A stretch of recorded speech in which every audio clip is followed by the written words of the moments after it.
Are you one of the many people who spend hours creating custom Unmatched decks only to realize you haven't had a chance to test even half of them? Do you have a great deck idea but can't quite get it to feel the way you want it? Well, I think what you need is the Unmatched Playtesting Guild. The Playtesting Guild is an event started by Fanaka66 on the Unmatched subreddit where players work together to play and provide feedback on fan-made decks in order to earn points. Each new round will feature a deck submitted by the current highest point holder, giving incentive to keep participating until you get your deck in the spotlight. So, grab your favorite custom deck and head on over to the Playtesting Guild. What's up guys, Zero Skater here, and today we're going to check out round number 16 of the Playtesting Guild featuring Momotaro, otherwise known as Peach Boy, who is the Japanese folk hero who ends up acquiring some animal sidekicks along his quest, and maybe we're going to get to see some of that come into play with the deck here, maybe with a sidekick choice like we've seen with Buffy. So we're going to have to wait and see, but I'm excited to find out. And this deck was created by DarthCauley, who does a really good job arting his decks and providing custom components for Tabletop Simulator, so everything's going to look really nice online, so appreciate the effort there. And if you guys missed last episode, it was Joragumo by Gary M., and I hope Gary got some good feedback on that one. It was a blast to play as always, and the web mechanic was really neat. If you guys haven't seen it, I definitely recommend you go check it out and give it a shot yourselves, see what you think.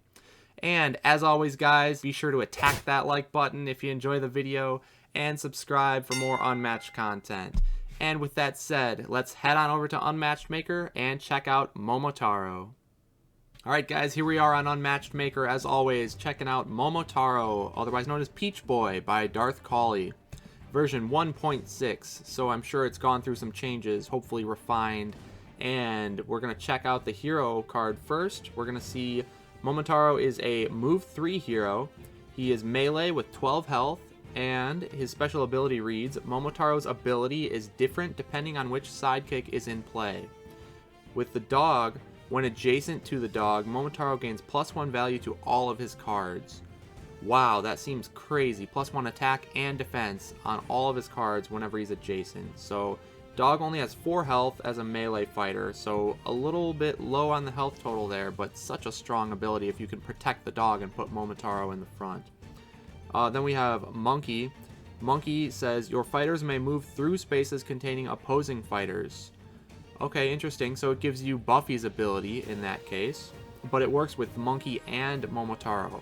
So that's a little bit different from Buffy, who only she can move through. And then with Pheasant, it says all of Momotaro's attacks are ranged. So, wow, that's pretty interesting as well. It seems like Dog is the obvious best option here because +1 to all your card values is just insane. Being able to move through opposing fighters and being able to attack from ranged is nice, but I think a lot more situational than just a generalized +1 value onto all your cards. So, it's going to be interesting how this works out. And let's look at the extra rules here with the sidekick tag team. It says choose only one sidekick before drawing your opening hand to place in Momotaro's zone at the start of the game. He may only have one sidekick in play at a time. So you do swap out the sidekicks, it looks like. And it says sidekicks will enter and leave the game as effects of cards dictate, and Momotaro's ability will change depending on who is out.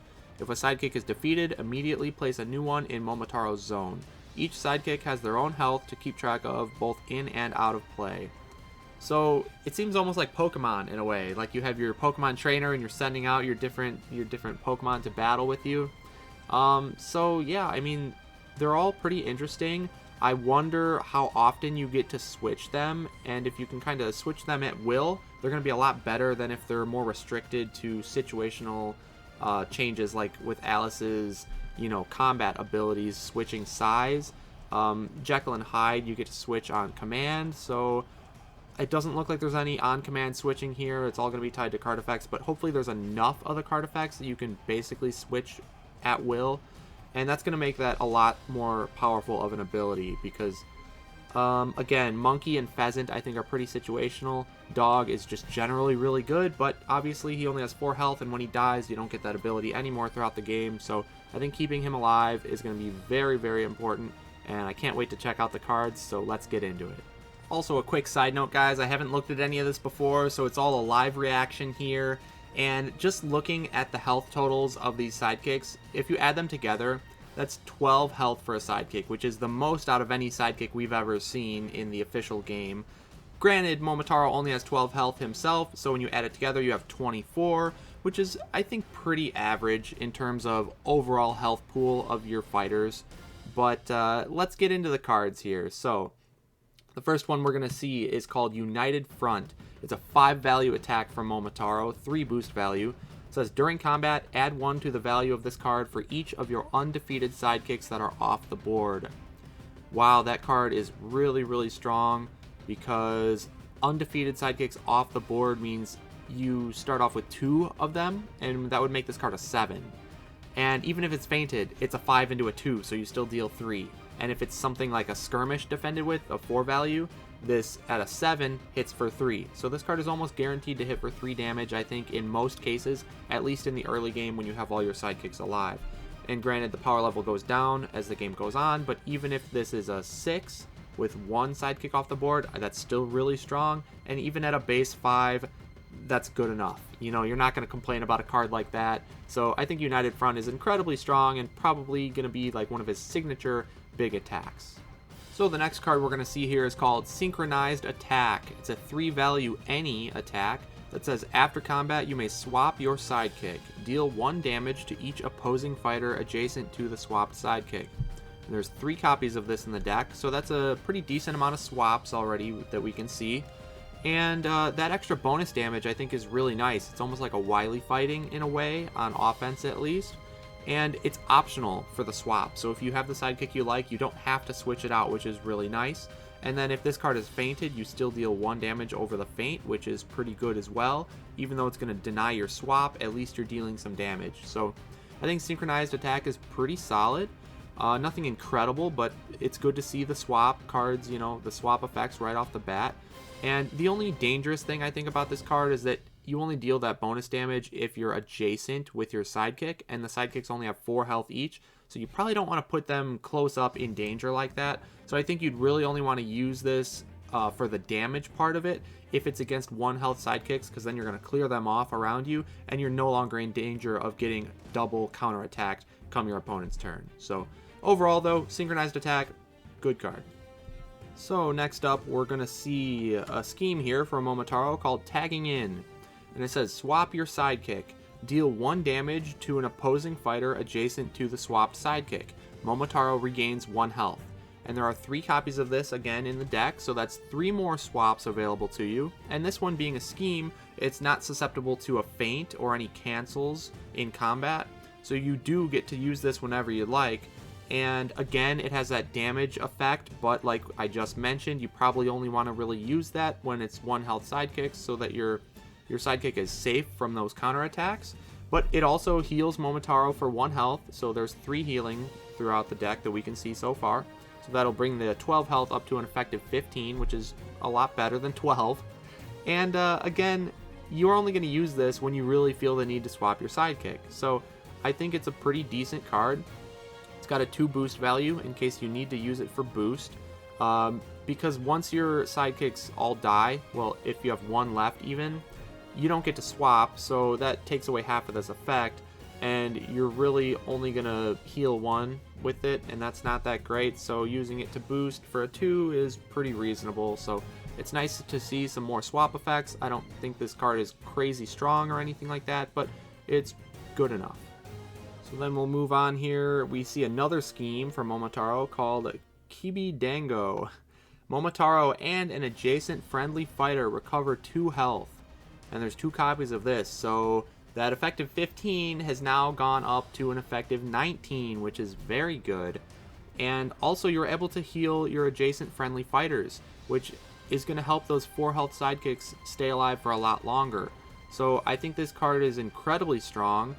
Interesting to note that in a 2v2 you could also heal your teammate, so that's another interesting little thing you can do with this. And I just think this card is always going to be strong. Heal 2, effectively heal 4 if you're using it with your sidekick is just massive healing. So I think he needs this with all those low health totals because it does take the card that you have to draw into your hand first, and it takes the action in order to use it. So I don't think it's broken by any means, but it's definitely necessary, I think, for a deck like this, so I'm happy to see it in the deck. And then we're going to see another scheme, this one for Pheasant, the sidekick specifically, called Dive Bomb. 3 boost value reads, move Pheasant 5 spaces. You may move Pheasant through opposing fighters' spaces. Deal 2 damage to an adjacent fighter. So this is basically a Jackaloporn straight up, which is cool to see. I think it fits the character. A pheasant, you know, is a bird. Obviously, they can stalk their prey from the skies, and so opposing fighters shouldn't be able to get in the way of that. And they're very agile in the air, so I think it's very fitting, very thematic. Pretty cool to see. It does give Pheasant, that sidekick, a little bit of a buff, because that, I believe, is the one that makes fighters ranged, which, again, I said was a little bit situational, so you might not care if that one dies off, but now all of a sudden you have at least one really powerful scheme that you can use with that fighter, so you're definitely going to want to keep it alive until you are able to use this Dive Bomb card. So it's a pretty cool card to see, and I hope we get to see more sidekick-specific cards in this deck, because I think that's really neat. Next up, we're going to see our first defense card for Momotaro. It's a 2-value called Peach Defense. Reads, during combat, if Momotaro is adjacent to a friendly sidekick, the value of this card is 4 instead. After combat, if you won the combat, draw 2 cards. Looks like there's 2 copies of this in the deck, so it's a very powerful defense card if you are adjacent to one of your sidekicks. Which means if all the sidekicks die off, this is basically a blank 2, because you could still draw 2 cards with this effect, but only if you win the combat, and you're very unlikely to win a combat defending with only a 2-value card. So I think that almost negates the entire card effect if you don't have any sidekicks, or if you're not currently adjacent. So you're only going to want to use this adjacent to your sidekicks, and I think seeing Dog give that +1 buff to all your cards when you're adjacent, I think there's a lot of value in staying grouped up throughout the game. I don't think you're going to necessarily want to split them up. You're going to probably want to group them up together. And Peach Defense in that regard is quite strong, and a 5-value defense is crazy good when you have Dog adjacent, so I think this card is pretty good overall.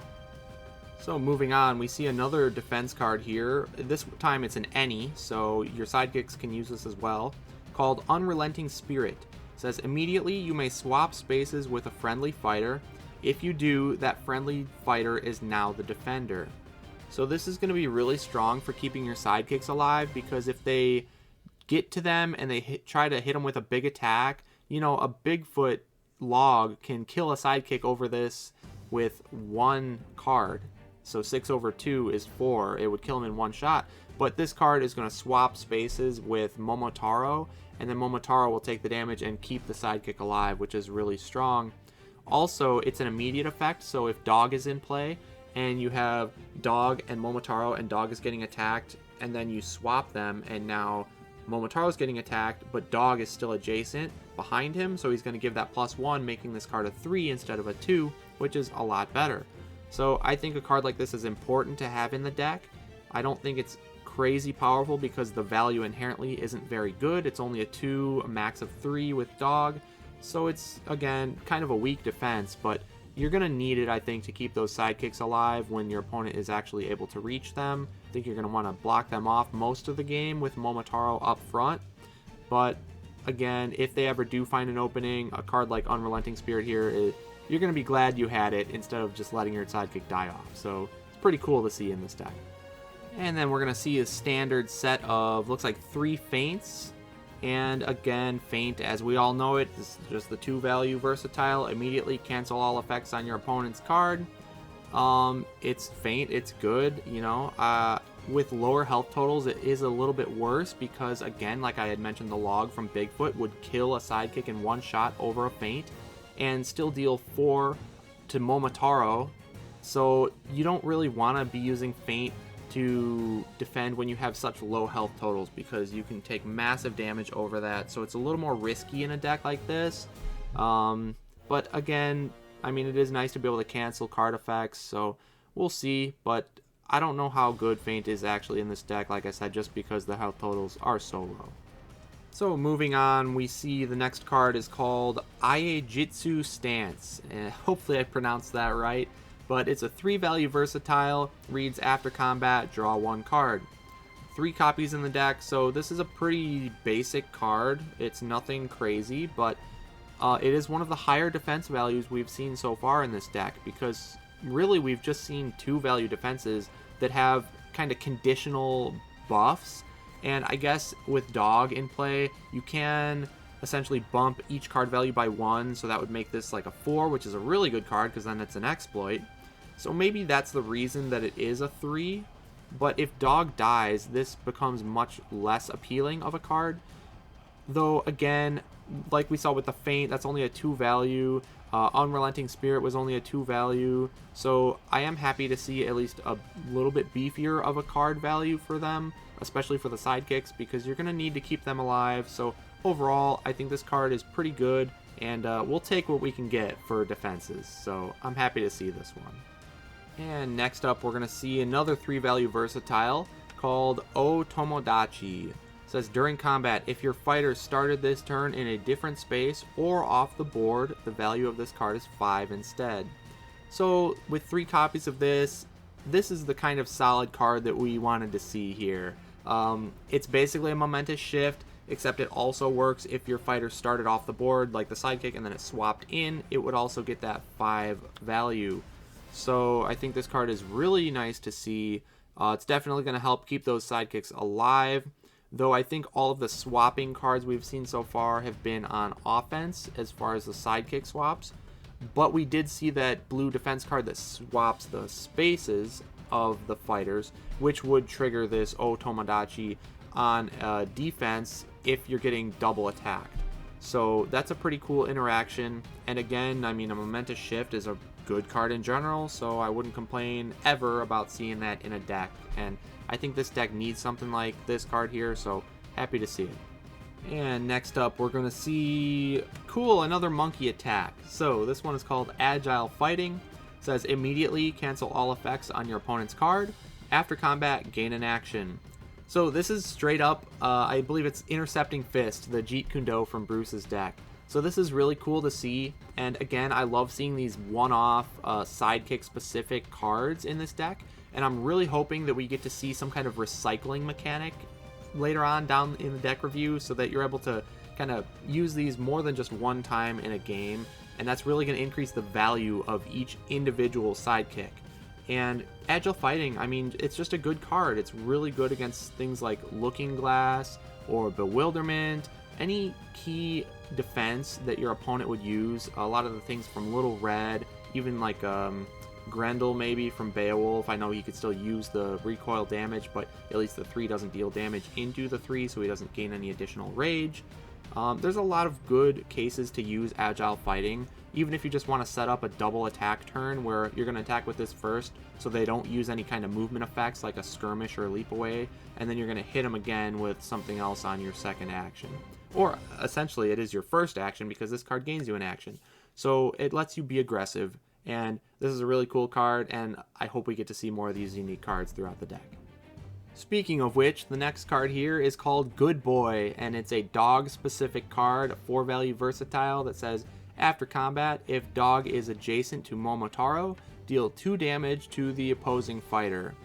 So again, there's only 1 copy in the deck, so this card is really, really strong. All dog has to be is adjacent to Momotaro, so even if your opponent is ranged and hitting into this and you defend with this, you're still going to deal that 2 damage to the opposing fighter because it doesn't need them to be adjacent, it just needs dog to be adjacent to Momotaro. So I think this card is really, really good. Even if you're using this to attack with, they could feint to stop that 2 auto damage, but then they're going to be taking the 2 from the 4 into the feint anyways. So I think Good Boy is incredibly strong. Again, I hope we get to see some recycling of these cards because it's just really neat to have each sidekick with their own unique, powerful card in the deck. So hoping to see more, we'll have to find out. And then we're going to see another 3-value versatile called Oni Smasher. Reads, after combat, choose 1. If you won the combat, choose both instead.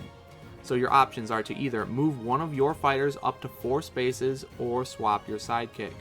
that is really powerful. If you look at it as move one of the fighters up to 4 spaces, it's basically a leap away, but it's unconditional because you don't have to win the combat to get the effect. You just have to win the combat to get both effects. But if you just want the movement, you can basically guarantee it. Granted, this is a 3 value instead of a 4 like leap away is, but with dog, this does become a 4. So I think it's really powerful. And again, you get to swap your sidekick, this time on defense. So that's the first time we've seen that option. And I don't know a lot of cases where you really need to swap it on defense, but it does help you set up your following turn with any sidekick already on the board. So I think Oni Smasher is a really good card and provides a lot of versatility that the deck really needs. And I'm excited to try this one out, and I think winning the combat isn't necessary, so I think this card is just always going to be good. And then we're going to see the final 2 cards in the deck, and it is Ambush. Okay, so during combat, your opponent discards 1 random card, add its boost value to this card's attack value, and the base of 2, and it isn't any. So Ambush is one of the best attack cards in the game. I've said this before. I know just in the previous episode with Jorogumo, she had ambushes, and it's just really, really strong always because you don't even care as much about the value of Ambush. You care about that random discard, and with it being random, you can hit a key card out of your opponent's hand that they can't do anything about. So sometimes, I mean, it's kind of a high rolly card with luck. Sometimes it goes in your favor, sometimes it doesn't, but it's always powerful. And again, it can bump up to like a 4 or 5 value attack, so that's really powerful. And unless Ambush is feinted, you're always going to feel pretty good about it. So I think this deck maybe needs a little bit of a bump in power level with a card like this, so it's good to see. And we're just going to have to see how it plays out in testing. So that's going to do it for the deck, guys. Taking a look at the stats real quick, it looks like the total attack cards is only 8, and total versatiles is 12, so that would make 20 attacks, which I think is enough. There are 6 schemes, though, which is relatively high. There's only 4 defenses, 12 versatiles. That makes 16 total cards to defend with, which I think is enough. But remember, a lot of those are low value, and some of the cards here are sidekick specific. So if that current sidekick has been defeated already, you're not going to be able to use that card. It's going to be a dead card in the deck. Unfortunately, we didn't see any recycle mechanic for those sidekick cards, but real quick, you know, another summary of the deck. We got your ambushes for random discards. You got your Oni Smasher, which is swapping versatility with your sidekick as well as movement. Good Boy is extra auto damage for dog. Agile Fighting is an offensive feint for monkey. Tomodachi is basically your momentous shift of the deck. Iaijitsu Stance is a base value card that provides some draw power, pretty good. Then you have your feints to cancel effects. You have Unrelenting Spirit to swap the target of the combat and keep your fighter alive, whichever one you want to. You have Peach Defense, which is some draw power potential as well as high value defense. Pheasant is basically the Jackalope Horns for some auto damage for Pheasant. Kibi Dango is going to be the healing of the deck. Then you have Tagging In is your scheme that lets you switch the sidekick as well as get some damage and some healing. Synchronized Attack, again, swaps the sidekick, deals some extra auto damage there. And United Front is just your major power attack for Momotaro. So overall, I think it's hard to gauge how good this deck is because it really depends on how efficiently you can utilize the different sidekicks and their different abilities and bonuses that they give to the deck. With them all at such low health totals, it's going to be pretty risky. Heavy hitters like Bigfoot and maybe Dracula and maybe Jekyll and Hyde, Beowulf, they're going to be able to give this deck some trouble because they're going to be able to just knock out those sidekicks really easily. And as your sidekicks start to die off, you have less options, less health in your overall pool, and it's just going to make things a lot harder as the game goes on. So I think you're going to want to be pretty aggressive with this deck if at all possible.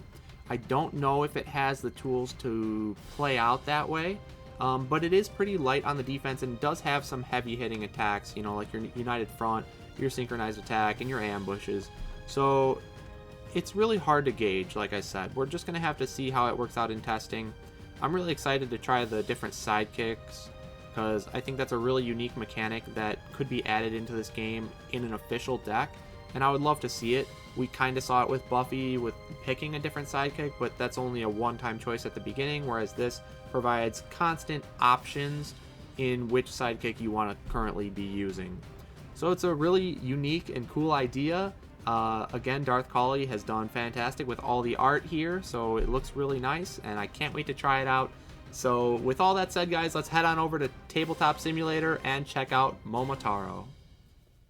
All right, well, anybody watching, welcome to Playtesting Guild round number 16. This one's featuring Momotaro, otherwise known as Peach Boy, by DarthCauley. And DarthCauley did a great job arting this deck and making all the health dials and the figures and everything, so he always does a good job with that. But joining me here today, I have, how do you pronounce it? Is it Chadicular? Yes. Okay, Chadicular. Okay, and how you doing, Chad? I'm doing well. Awesome. How are you, John? I'm doing great. Thanks for asking. Thanks for joining me here. And so let's just jump right into it. So, what are your initial thoughts after looking at the deck? Yeah, I'm super excited to get to play him, mainly because I really like the characters that feel very puzzly, I would say. Sure. And so I kind of get that vibe from him. Very, I would think like Little Red-esque of like trying to match up your symbols exactly. So this is, trying to make sure you have the right sidekick out when you need it. Right, I think having the pheasant out to be able to have ranged attacks at the critical moment could definitely switch the game in his favor. I think the dog is really interesting to keep him next to him to always buff either his attacks or defense. I think the monkey is very situationally good in my opinion.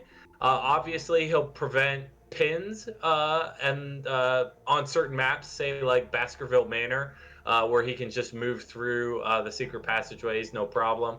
Then I think that would be very good. But otherwise, I think the monkey will mainly just be the sidekick to take a few extra hits. Right. What I've seen. Okay, yeah. I mean, great points all around. I think I agree. Monkey is probably the weakest one. But like you said on Baskerville, I mean, that map in particular might be extra strong. So it'll be really interesting. I think dog is definitely the one that you want to keep alive and use the most, because I think that's the strongest out of all the effects. Mm-hmm. So you probably want to like put dog behind Momotaro and just play most of the game like that. And like you said, pheasant here and there, critical moments, maybe when your opponent has low hand count, you might want to hit them from ranged, or if they're starting to use their sidekicks to block you, that'll help out there too.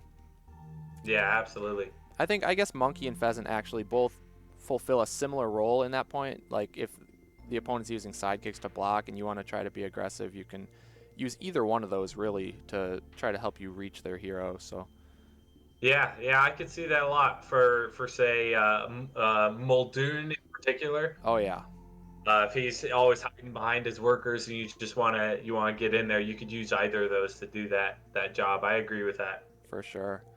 Um, uh, Card specifics. I think United Front is such a fascinating card. Especially if you do have your dog next to you. Just because that's an attack of 8, unfainted. Yeah, that's I mean, that's crazy. just, yeah, absolutely. Um, and then also, if I did the math correctly, so he has a base health pool with all of his sidekicks of 24. With himself, I believe he was at 12. Yep, Yeah. yep. And then tagging in will heal Momotaro for 1 health, and he has 3 copies of those. And then Kibi Dango, if I'm pronouncing that correctly, that will recover an adjacent friendly fighter and himself 2 extra health. So if all of those go through, which would probably be rare, but if they do, that's adding an extra 11 health to his health pool, which brings that to 35, which is just, I think, blows everyone else out of the water. Yeah. So I'm interested to see how that plays out. For sure. I didn't really think about the full math there. I thought about the 24, but geez, 35. I guess because you're adding another 4 per each of these Kibi Dango schemes, right? So that's what, another 8, which makes 32, and then yeah, the 3 from tagging in makes 35. That's huge. Yeah, I think if you can effectively utilize all that health, you're going to be in a great position. Though I don't think he has a whole lot of defense, so he's probably more of an aggressive character, but it's hard to tell. And I thought like a lot of these card values too were a little bit low, but then again, if you can use dog most of the game and buff everything by 1, then all of a sudden that's a totally different story, right? Yeah, absolutely. That's kind of the vibe I was getting too. Is it kind of struck me as like middle of the lane kind of Alice like, but if you're always attacking large, then the card values grow quite quickly. So Totally. I'm interested to see how that plays out. Yep, definitely. So, have you thought about who you want to play as against Momotaro? I love most of the characters. I was thinking for this matchup, Sinbad, Little Red, Beowulf, all of those I felt could kind of be interesting matchups. What are your thoughts? I didn't think too much ahead in terms of matchups. I feel like Beowulf would be a really interesting one because he's kind of low on defenses, and if Momotaro is trying to be aggressive, he might be able to knock Beo's defenses out and get big damage. But then on the flip side, like Beowulf can hit really big, and he might be able to take out these sidekicks pretty easily. So I do think that would be an interesting one. I also, with Sinbad, it takes him a little bit of time to get going. So if Momotaro can be aggressive off the bat, you might not let Sinbad get to that late game where his voyages are huge. That's fair. So that's fair. I do like any of the suggestions you made. So I'll play Momotaro first, and you pick any one of those that you want to play, and then we'll switch it around, let you play Momotaro, and I'll play somebody else into him. That sounds great. I think I'll probably snag Beowulf then. Okay. We'll see how it goes. Cool. Sounds good. And what are we thinking for a map? I am open. I am very curious to see how Baskerville Manor changes the game. So if we wanted to do that for like a second one, Sure. to kind of see how it'd be different there. Other than that, I am super open. So if you have a strong leaning one way or the other, go ahead and pick that, I think.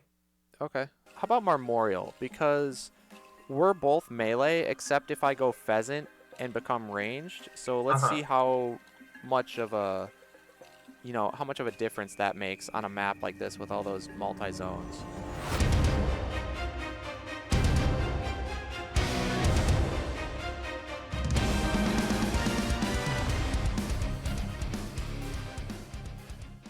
I am good to start whenever you are. All right, sounds good. I'm going to maneuver first thing. Move Beowulf there. I will keep Wiggloff where he is. Actually, I'll move Wiggloff here. And I will go ahead and let's Vigor and Courage. Oh, right off the bat, getting that rage. Okay, let me shuffle up my hand, and you can go ahead and pull one out. Oh, no! Goodness. Oh, how rude. My, what a way to start. Yeah, dude, wow. That hurts. Oh my goodness. Oh, I will take that 9 times out of 10. Oh, yeah. At least I still got one left. If only you could see my hand now. All chat can see my hand. You can they can feel my pain. Okay, let's start off with a maneuver. 1, 2. And Alright. I think I'm just gonna maneuver again for now. I'll go there. And it's your turn. I will maneuver first. Take a look at this. So I don't think I want to be double attacked. Let's see, what's your movement again? 2. 2. Oh wait, no, I'm move 3 actually. Wow, I totally missed that. That's right. Is everybody move 3? Yeah, they all are. Wow. That's crazy. Interesting. How did I miss that? We did all this time talking about the deck ahead of time, and neither of us caught the move 3. Wow. That's funny. Okay, so wait, I was here. Okay, so move there, and I will go ahead, and I think I'm going to maneuver again. All right, and I will go ahead and throw Beowulf there. Make it a little harder for you. Yeah, it definitely makes things difficult.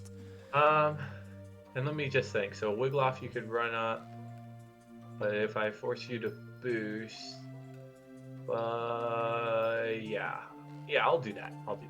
Yeah, that seems All really good. All Okay, right, your my turn. turn. All right, I'm going to maneuver. I'm gonna have to either boost or overdraw. Either way, I lose a card.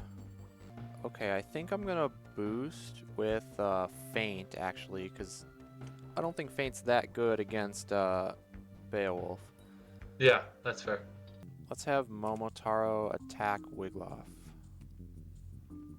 You're attacking Wiggloff. So, let's see. I've got 9 health. You could attack me for an attack of 7 right now, but I feel like that would be pretty wasted on Wiggloff, so I don't think you'll do that. You could switch your sidekick, but that's okay. If you switch for the dog, you are pretty far away from that. I'm okay with that. I will not defend. All right. So, good call. You just Yep. take 3, and I can swap, but I'm not going to get any damage for it. So, let's see. I am going to swap out for the monkey. Okay. Yeah, I was curious to see if you do that. All right, and I it's think your turn. I am up. We'll go ahead and we will have Wiggloff attack. So if it's the 3, let's do this. Ah, crap, it is the 4. Okay, so mine goes first. I did not win. I take 1. And now I can either swap or move one of my fighters up to 4 spaces. Crap, I wanted to get both because then I would have been adjacent to dog because I can move through you because of monkey. Yep. It would have been perfect. Yeah, I was thinking about that. I was like, all right.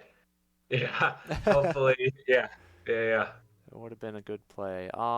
Sadly, I can't quite do that. So, and then you're going to draw 2 cards, and then you still have another action, correct?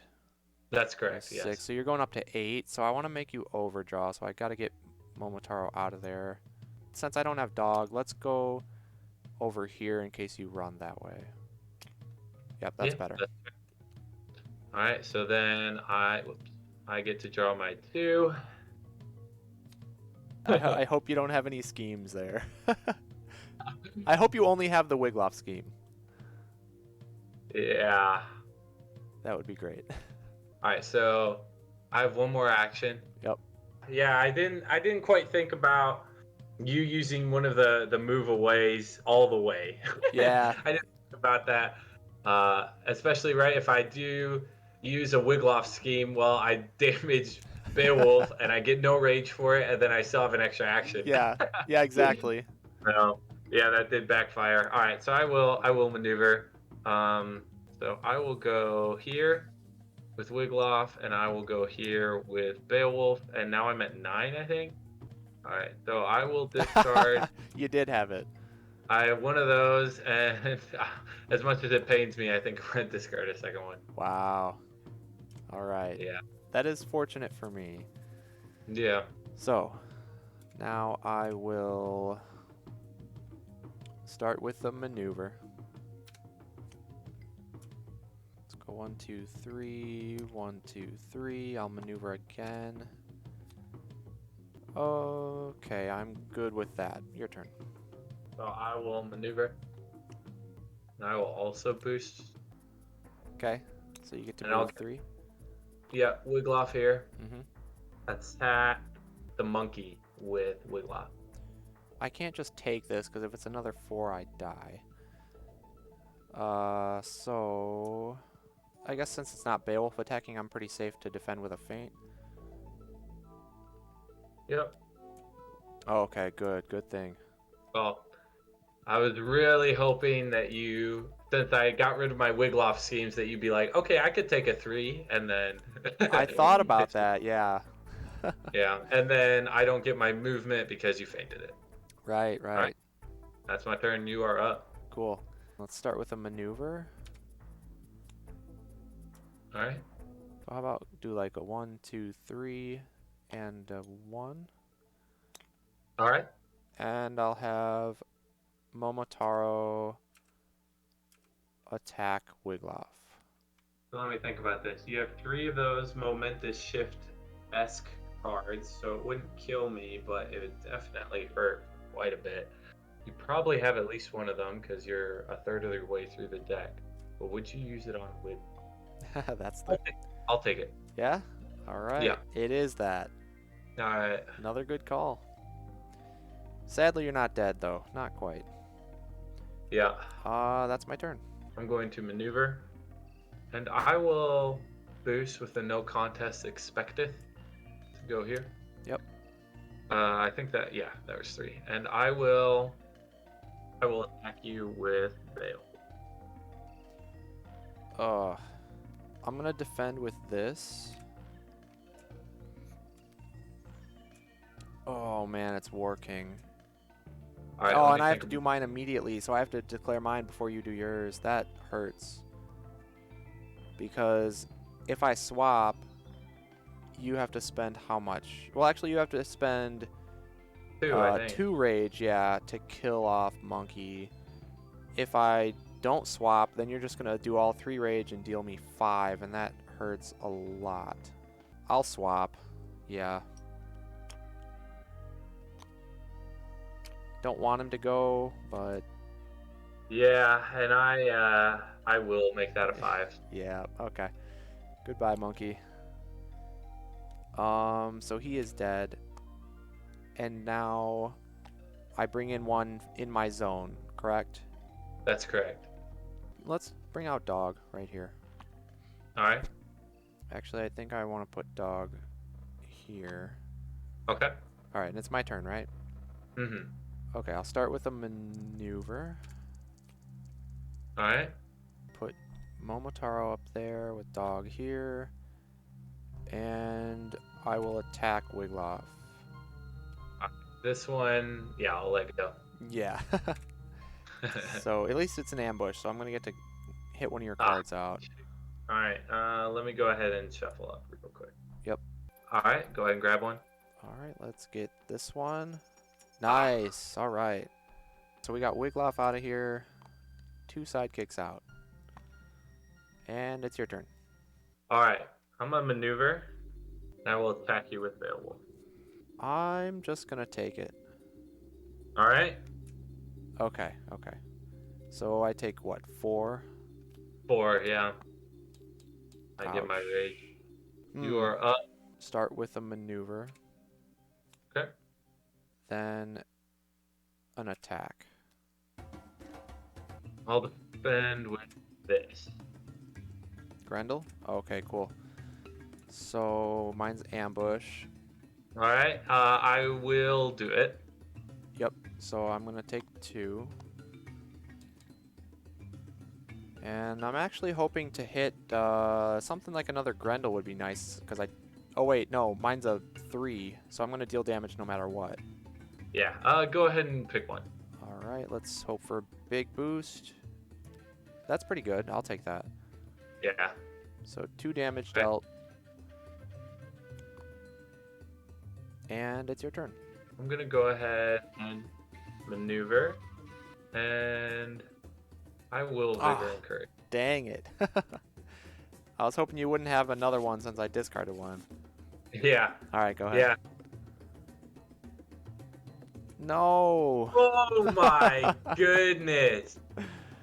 Oh. I'm having the best of luck. I guess you're glad I don't have 3 of those. Yeah. Definitely.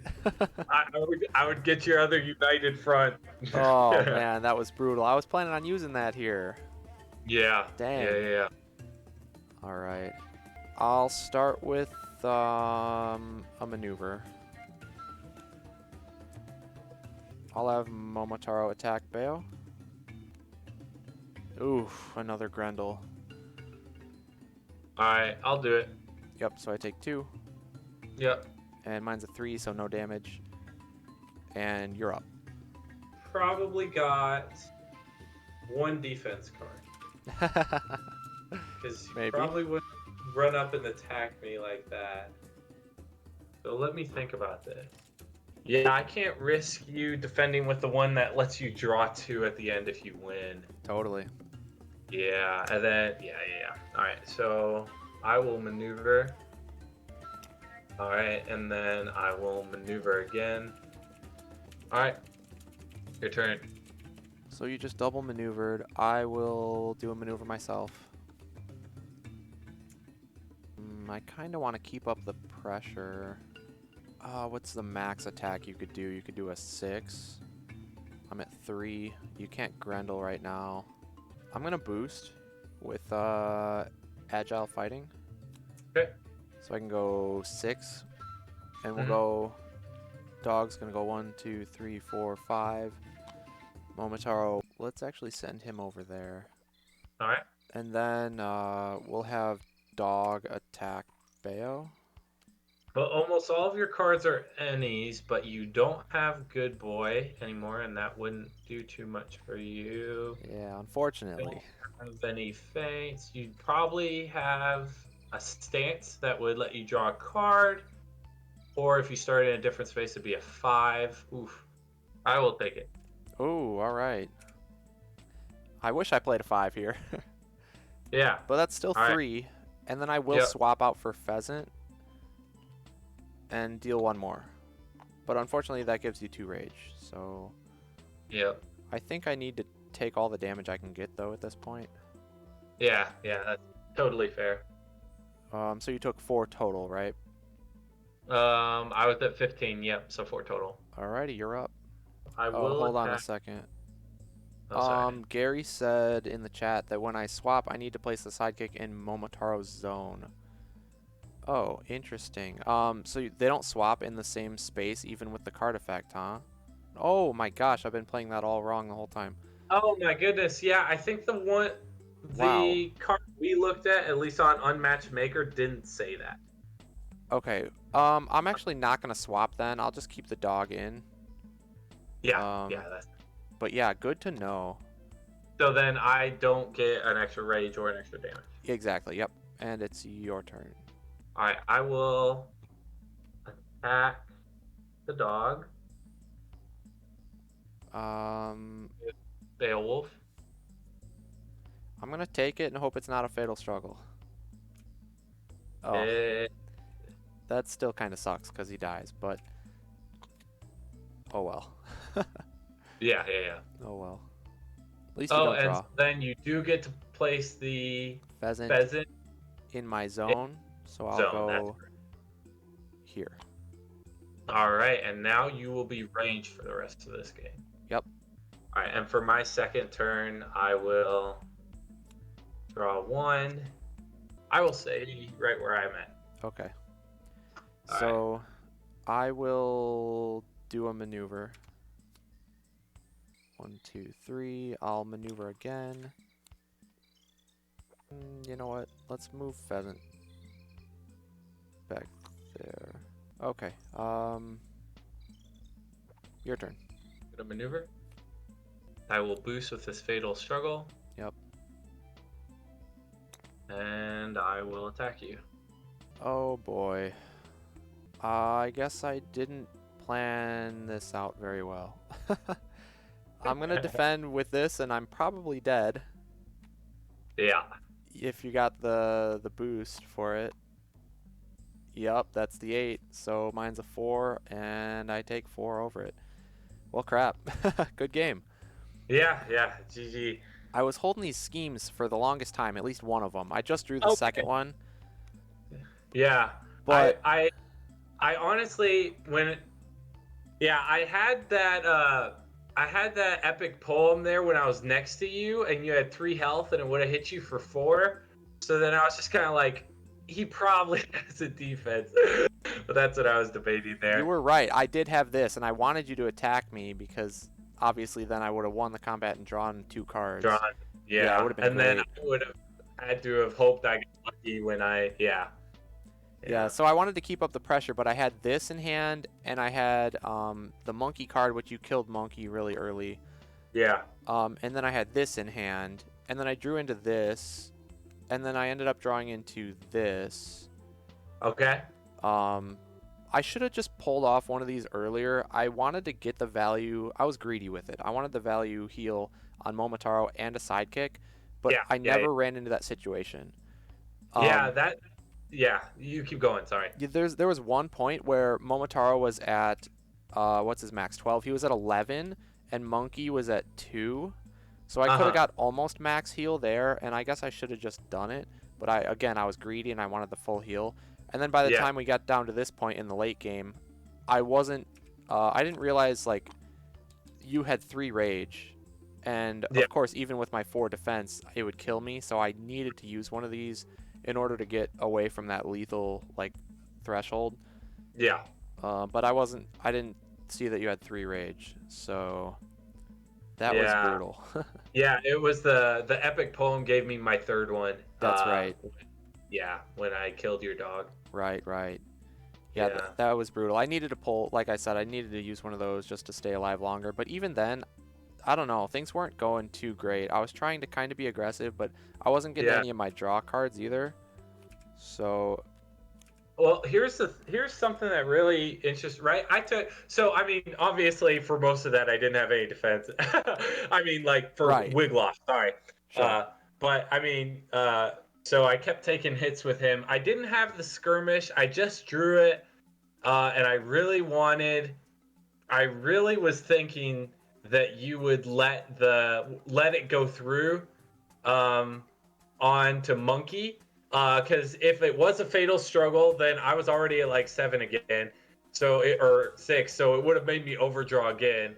And then if it was the 3 switch with Beowulf, then I wouldn't die, and then I'm right there for you to attack me. Right. So then when you did feint it, I was like, oh shoot, that was because then Wigloff was out. You know, he was just kind of a sitting duck. Yeah. There. I'm curious so Gary, I think, made that aware to us. It's fascinating to me the rule change that at least the rule we weren't aware of because we weren't playing it correctly. With synchronized attack, or at least anything that swaps, you always go in Momotaro's zone.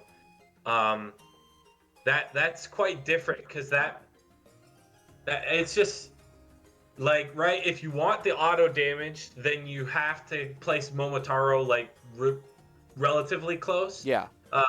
And then if you don't, then it can be like an easy runaway, right? Right. As you had mentioned at the when we had done the pregame discussion, if you do use it with a sidekick, then your sidekick's left there for a double attack, but that's not the case anymore. So it's just like it just turns into like a 3 attack where you can swap without the auto damage if you just want to run away. Yeah, exactly. Yeah, it's almost like a disengage in that regard. Yeah, absolutely. And then, for example, if you're pulling the dog, back into play, that's super helpful because you can immediately throw him next to you. Yeah, exactly. So then you get your bonuses. Great point. Yeah, dude, that card is going to be way better. I mean, just swapping in general, I think, with knowing that is going to make a big difference. In hindsight, I should have swapped for the pheasant when dog was over here. Momotaro was over here. I should have brought out the pheasant over here. Honestly, I didn't expect you to attack the dog. You only had like a few cards in hand. I guess I only had a couple myself. Yeah.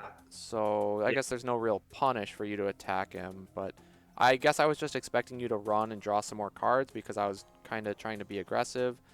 But yeah, good on you for just being like, oh no, I don't care, I'm just gonna kill him. All right, cool. Well, good game. Yeah, GG's. Yeah, let's Let's switch swap it it up. around. So Yeah, I you didn't wanted to think. do Baskerville, right? Yeah, if you're open. Yeah, totally. And this will be interesting too, because Robin is good with Baskerville being able to jump through the portals. But then you, Mm. if you have Monkey, you're going to be able to move through people, so that's going to be a huge asset to you in this matchup. Yeah.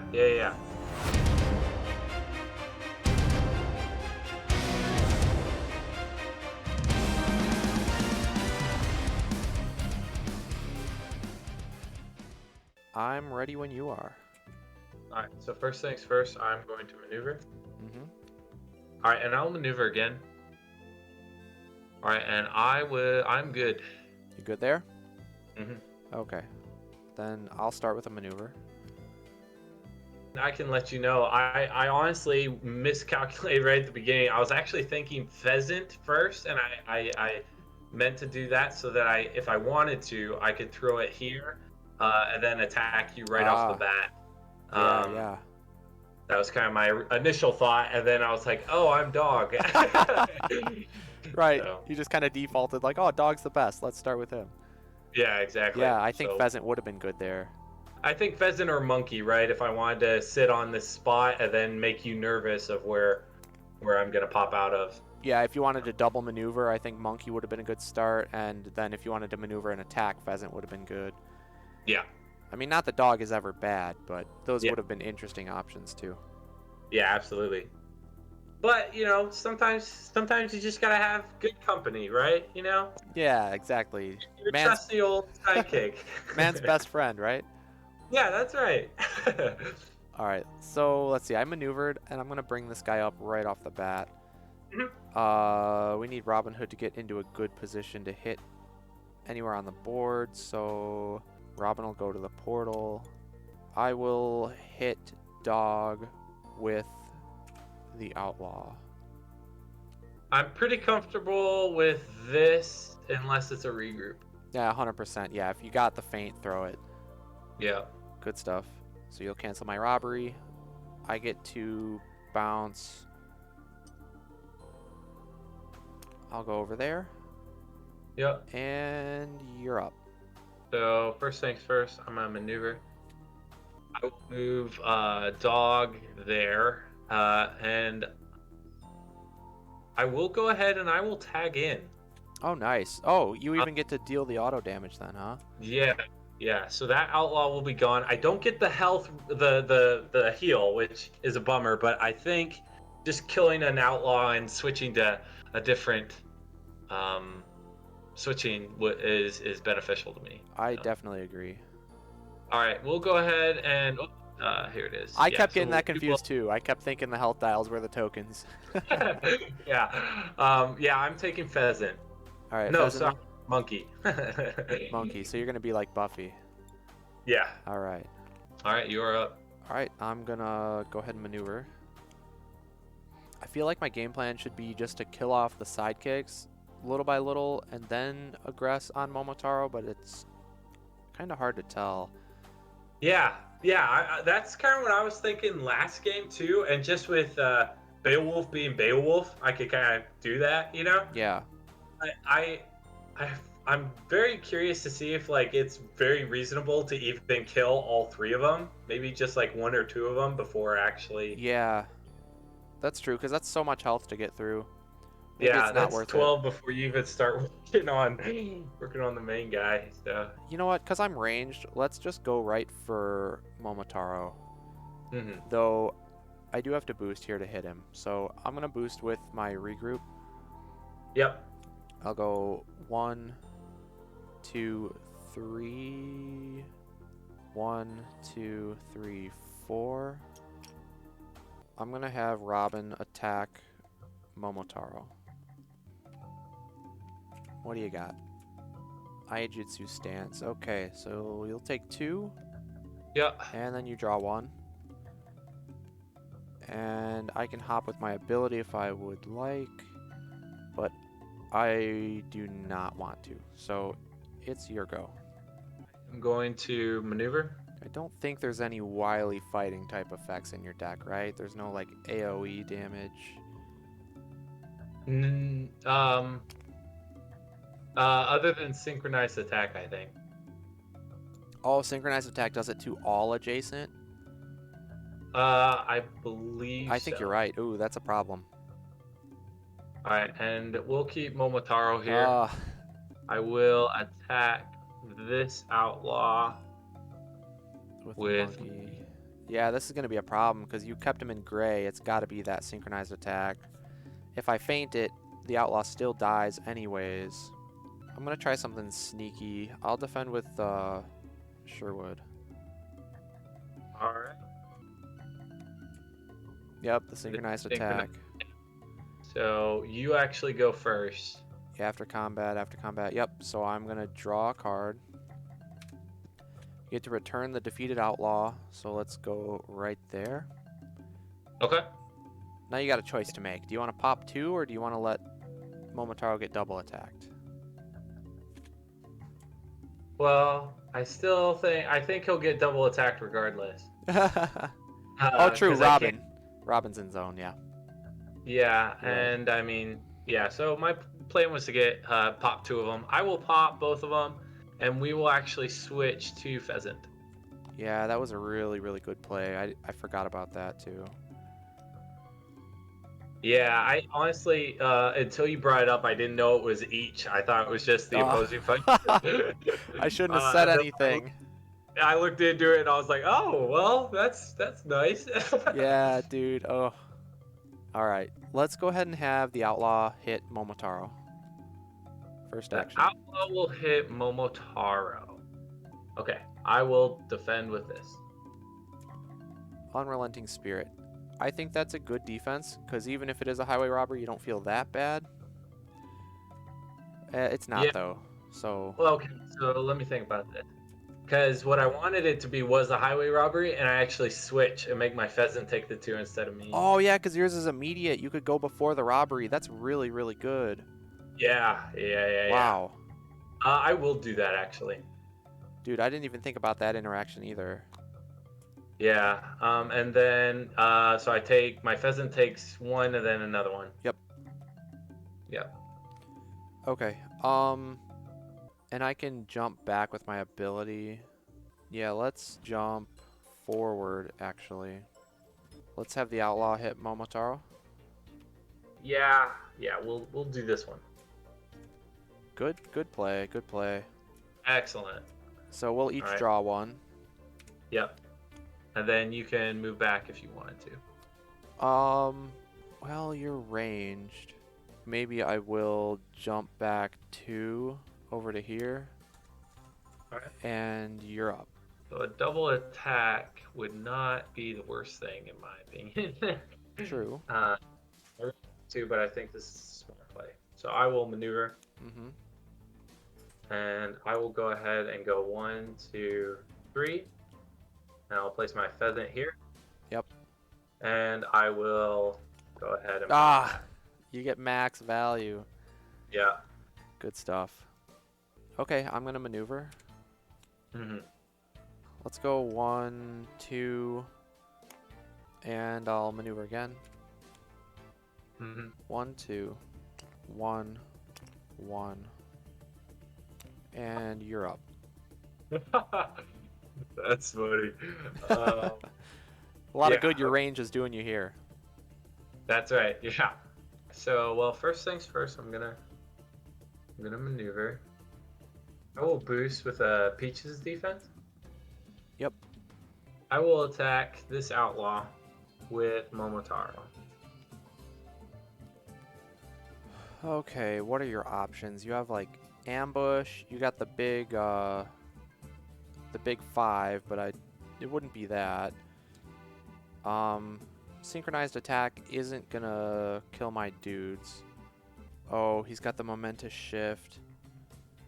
That would be brutal. Yeah, I'm just gonna take it. Yep. Is Good it the call. shift? Alright, Oh, it's an take it. ambush. Okay, I mean, probably it would kill him anyways, so go ahead and grab one.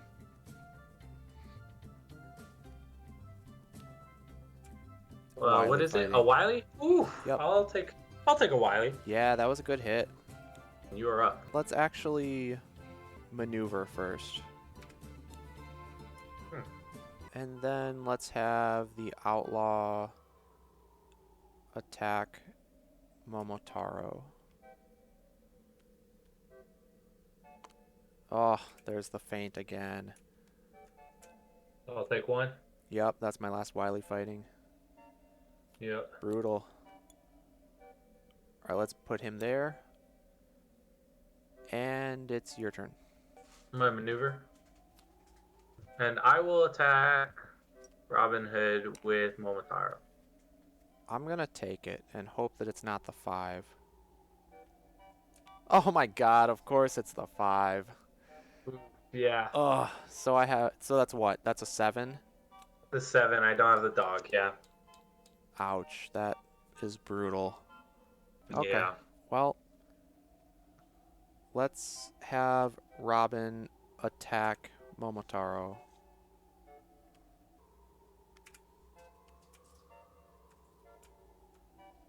Oof. Oof. Yeah, not great there for you. I'll do it. Yep. So no damage. I do draw one. Yep. And then I get to bounce with Robin. Mm-hmm. And I'll attack Momotaro again.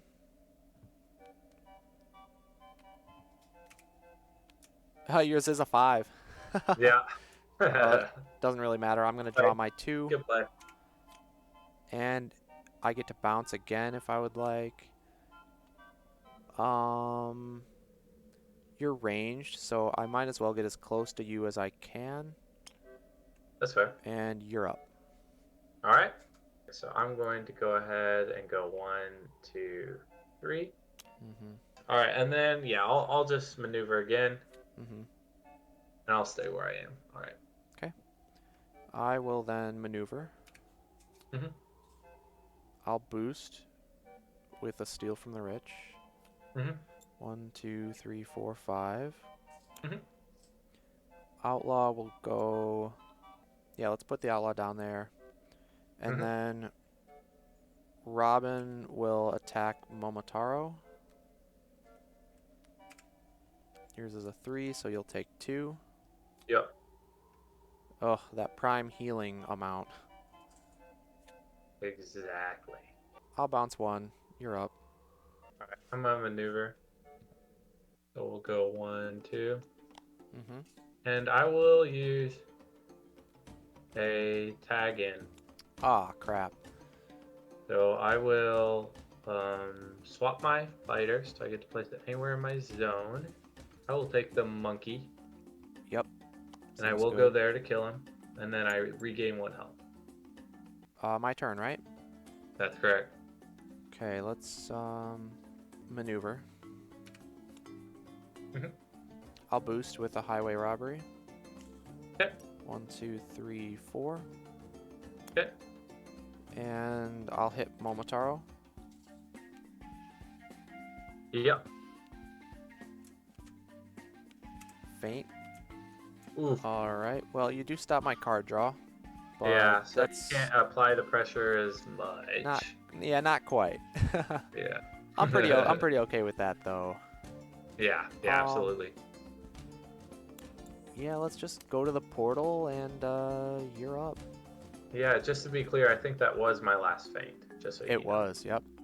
Yeah. Have you played one or no ambushes? I have played no ambushes. Well, that sucks. Yeah, but at least you've killed off all my outlaws, so I have to res one first before I can use any robberies. That's true. Robberies are. And how many robberies do you have left? 2 left. 1, 2. Yeah. 2 left. But only 1 defender's a Sherwood, so. Well, I'm gonna maneuver. I want to go there, and yeah, I'm just maneuvering again. So. Yep. And we'll go ahead and we'll place. Yeah, that's it for me. All right, you're up. Okay, I'll maneuver.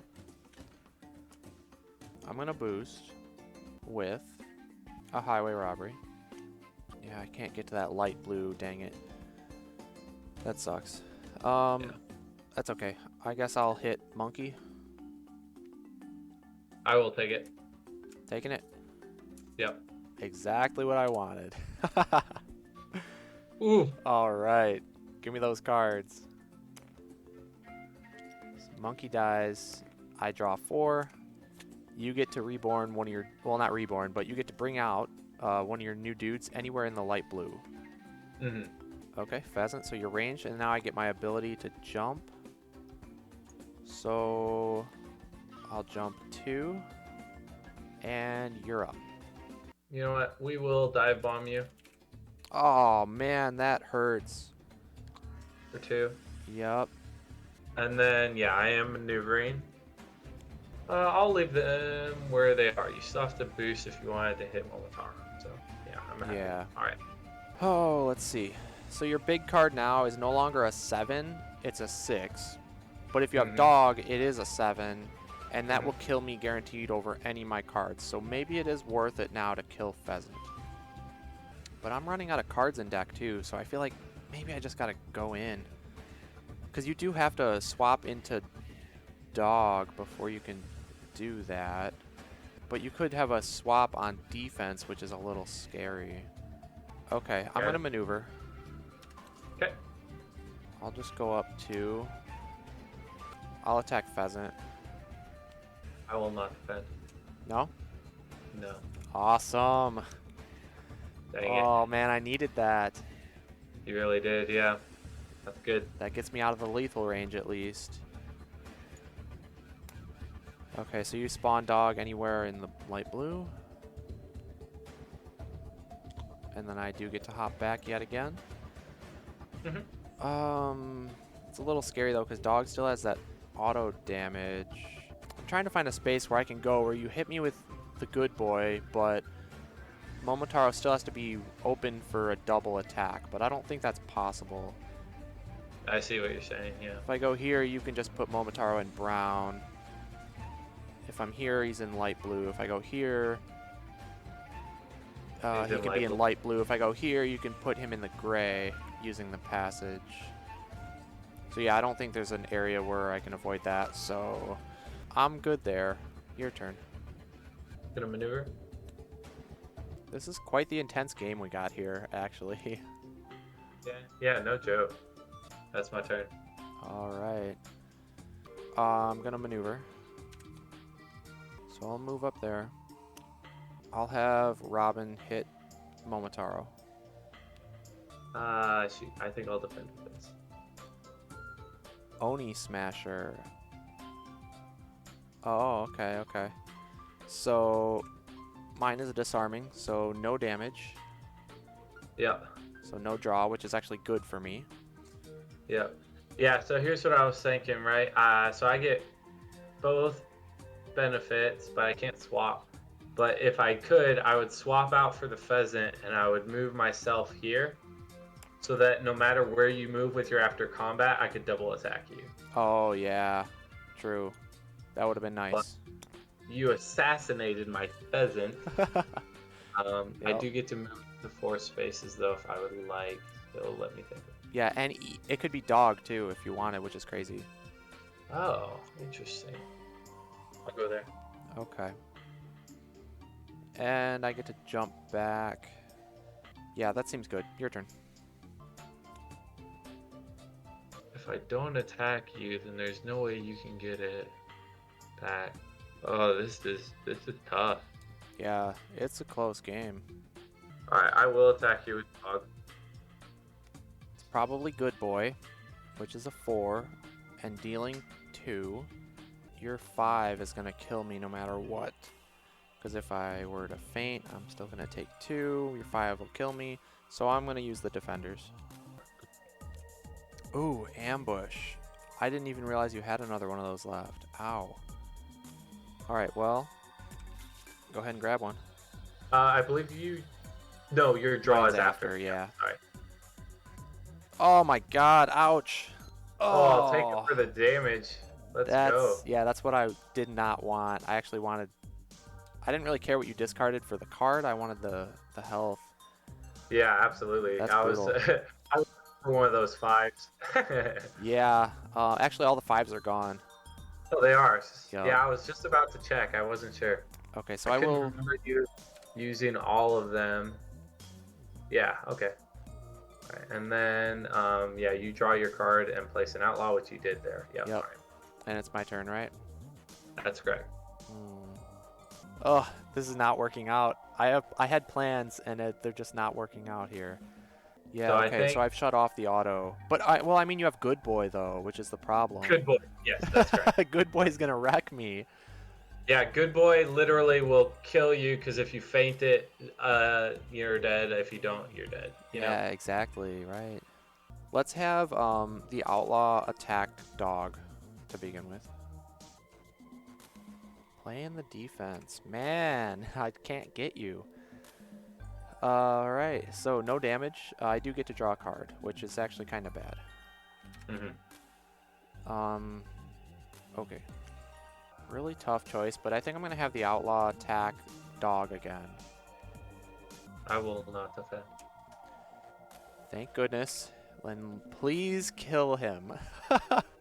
Yeah. I really Yeah, hope dog you can dies. grab. I can grab him? Yeah. Alright, come on. Big money. Oh, it's not what I wanted. At least it kills him, but of course I was looking for the big card. Now I just have to, you know, just hope you don't have it. If you have it, you have it. So you're up. Yep. Maneuver. Ah, okay. Doesn't have it. And I'm gonna maneuver again, and we will stay. So I got a Right there. chance. A slight chance, but it's a chance. I'll take it. Alright, I'll maneuver. Okay, I'm gonna boost with Steal from the Rich. Again, if you have it, you have it. Nothing I can do. Because you stole my little hidey hole. I was gonna put Robin there with the Outlaw here, and then I could protect at least for one turn. Let's go 1, 2, 3, 4, 5. Robin will go 1, 2. Outlaw will attack. I will not defend. Okay. Finally got it, and you take it. Good stuff. All right, man. Guess I want to jump back to... And it's your turn. I'll maneuver, monkey fighting, and I will attack you. This must be it. I will faint. That's it. Yep. Good stuff. Good game, man. All right. Good game. Wow. All right. That was Wow, so that close. That was very, yeah, right there at the end. I was sweating. I was sweating so hard. Yeah. I knew I could survive the synchronized attack with the feint defense. Well, one of them at least. And what else did you have? You didn't have Good Boy. Okay. The Oni Smasher, I could survive that too, and the stance. The only thing I was, you know, fighting the clock there. Yeah. Trying to beat you to the lethal, I guess, before you could draw this. Yeah, and you had one more snark, right? Oops, that was... What did I have left? Ambush, feint, snark, yeah. Really? Okay. When I said that things weren't working out for me, like my plan when we were in like this corner area, I was really just trying to get an ambush and hit this card out of your hand. Yeah, I didn't have it then, and I was just like, okay, I'm good kind of with whatever. I just saw that all of my boost values were 2 or greater, so I knew my dog was gonna die. Right, that's funny, yeah. Did you just draw the United Front on the maneuver you just used, or did you have it the previous turn when I went up to attack you? Yeah, so I had it so my first maneuver, I didn't get it. My second maneuver, I did. Oh, okay. So my only hope there was if I drew into the ambush, played it, and hit this out of your hand. Exactly. Yeah, I honestly thought you did. wish. The reason I didn't defend with my peaches there, because I knew I probably wouldn't win, so I wouldn't take the 2 cards, so I'm okay playing it. But then I'd only have 3 cards in my hand, so there's a 33% chance that you pull it out. Versus if I leave it in my hand, then there's only a 25% chance that you pull the, you know, the United Run out of my hand. Very smart. So that was my play there. I was well like, played. If this is at the bottom of my deck, I don't know what I'm gonna do. Right, I could have ran you out of defenses then because you only had a couple left. Yeah, and you had 3 feints and like a snark, so you could have defended for a number of mine. But I did have some heavy attacks left, just these 2. and also this if I needed it. So you could have you would have taken 1 damage, and then hopefully I could have gotten another one off. Yeah, exactly. So it was either 2 of the 3s or the 1/5. Either Yeah, way, it wasn't yeah, looking good for me. I really needed the ambush and to have that hit something good, like yeah. either hit for big damage undefended so that you were on a clock as well, or Hmm. hit this card out of hand so I could survive a little better. And it would have been big damage actually with the 3 boost.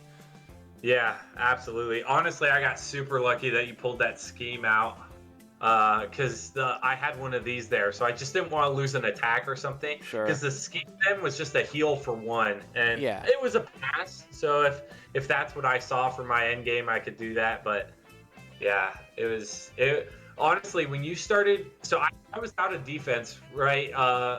For my sidekicks there. So when you started running up and going on a rampage, taking them out, that was very smart. That when you chose to do that, that was extremely good. I realized, Yeah. I mean, I had to kill the sidekicks at that point because, like Yeah. I said, this card was lethal. I couldn't even get the Outlaw back. So, like, step 1 of my plan, even though it was slim chances, was to get the Outlaw back with Defenders. Hmm. And then from there, I was able to use Highway Robberies again and maybe hit for some bigger damage undefended, like with an ambush. Hmm. Also, on top of that, I knew I had the body, which I was planning eventually to do this, Yep. to if I had to protect against United Front. Yeah. But yeah, I mean, I really just needed the ambushes a little bit earlier to have a better shot. But even then, it was just RNG. I was still fighting an uphill battle after Yeah, for taking sure. what I took 7. Yeah, Yeah, honestly, the reason I attacked there was because I had this into, the I had shift, right? into the 5. Yeah, Yeah, exactly. and so every time I had that, I was like, okay, I'm okay running up because I know I'm not going to take a lot of damage. But that was only because most of your outlaws were already deceased. So I Yeah, was okay doing that because I didn't have to, worry about anything from that. yeah, well played. Yeah. Good games. That was great. I Totally. will say, it's a blast playing with you. You definitely know the game really well. So I really enjoyed these games for sure. Yeah, thanks, man. It was a ton of fun. It always is doing the Playtesting Guild here. But like I said too, I mean, I haven't really seen you around Discord too much. So I mean, you were surprisingly good. Like I think I would say you know the game pretty well yourself. So, and like your thought processes and everything were really solid. So good stuff. Yeah, yeah. I hope to play in another tournament or the next tournament whenever that gets set up. Because Yes. those look like a ton of fun. And I was bummed that I couldn't go to Gen Con this year, because that looked like just an absolute blast to just have a bunch of tournaments every day. Dude, yeah, it was so much fun. So I would highly recommend it if you can make it next year. I'm sure we'll be running some kind of tournaments again. Might not be the same exact format, but yeah, we'll do something. But it was a All right, blast. well, that's my plan for sure then. Cool, man. Sounds good. Glad to have you, like, in the community here and just playing Unmatched with everybody. It's awesome. Yeah, yeah. It's a great community. Probably one of the best in like just communities I've been a part of. Totally. All right, well, let's closing thoughts. I mean, after playing the deck, is there any comments you want to throw out there? Is there anything like that was unexpected or that played differently than you thought it would? Yeah, well, one, the swapping definitely played a little differently than I was expecting, just from reading the cards and kind of figuring out like what I would do with Synchronized mainly is kind of what I'm thinking of. Or Synchronized, what is it called? Synchronized right? attack. Yeah. Yeah, Synchronized. Right. Yeah, that one. That is just super good to be able to either run away immediately or, in this case, with a bunch of mini sidekicks, one-hit sidekicks, super helpful just to go ahead and switch it out. Totally. I will say, this is kind of how I felt, but if you are on the wrong sidekick, meaning like what you need for the right time, that can hurt you. I sure. kind of mentioned that one case where I really wanted to at least have a pheasant that I could have basically double attacked you in one turn. Mm-hmm. That would have been, now I'm not sure if that was the right move for me, because as we mentioned, I did have a win condition there, just get that 5. Sure. But and as we mentioned, starting with Dog on Baskerville was probably the worst of the 3, because then you just ran up and you attacked Dog, right? But who doesn't benefit from the bonus? Right. So right? So it's literally like, okay, I'm just gonna start from a detriment. Now I got lucky with defending that one, but that was kind of the case there. Um, yeah, I will say, having the switch, the immediately switch, at least for the matchup that we just played, super beneficial.